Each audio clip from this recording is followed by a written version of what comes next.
Il nous faut réfléchir sur l'avenir de l'enseignement astrologique. En quoi consistera cet enseignement dans les prochaines années, dans les prochaines décennies? Il faut bien comprendre que l'enseignement actuel est complètement obsolète. Il ne correspond à rien.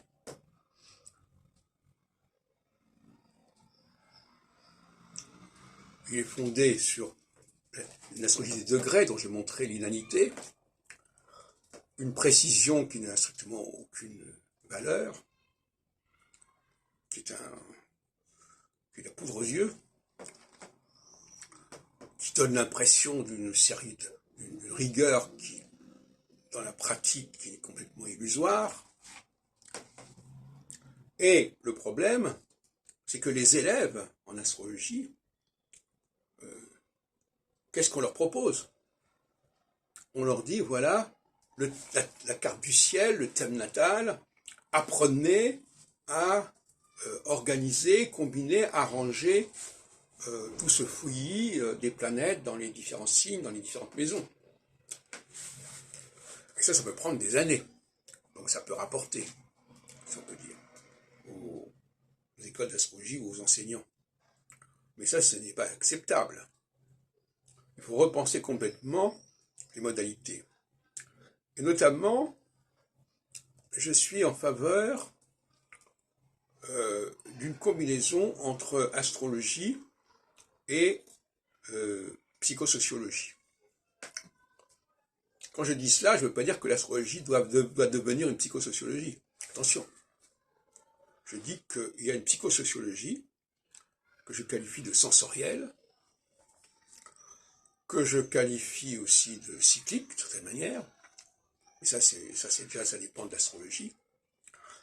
Et cette psychosociologie et cette anthropocosmologie, c'est cela qui doit être le fer de lance de l'enseignement de l'astrologie de demain. Ce qui veut dire qu'il faut acquérir des connaissances en psychologie sensorielle, au niveau des 4 sens, au niveau du masculin et du féminin, qui est un critère fondamental en astrologie pour moi.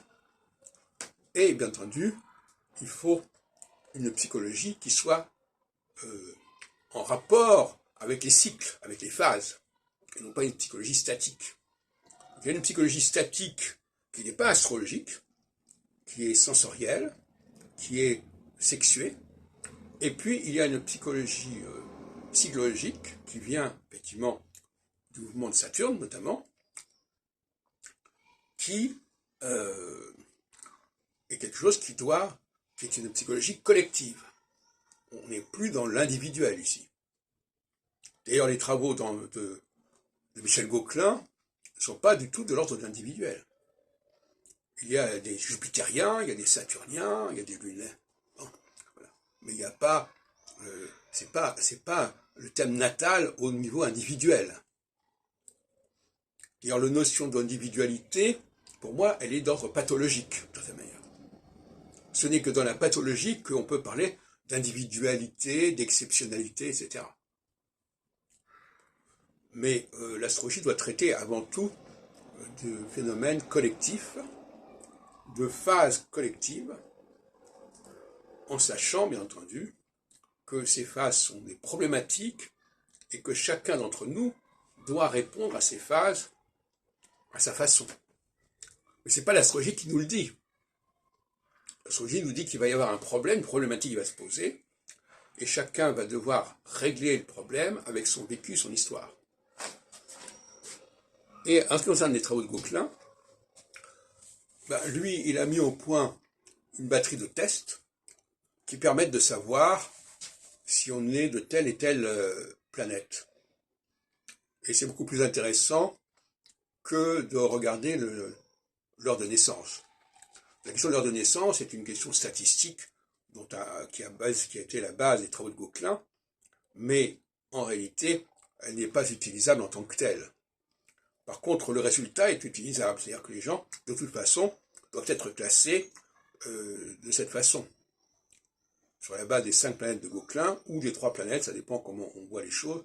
Pour moi, c'est plutôt Mars, Jupiter, Saturne, qui était le trio de base de Gauquelin en 1955, qu'il a complété par la Lune et par Vénus. Bon, on peut ajouter ça.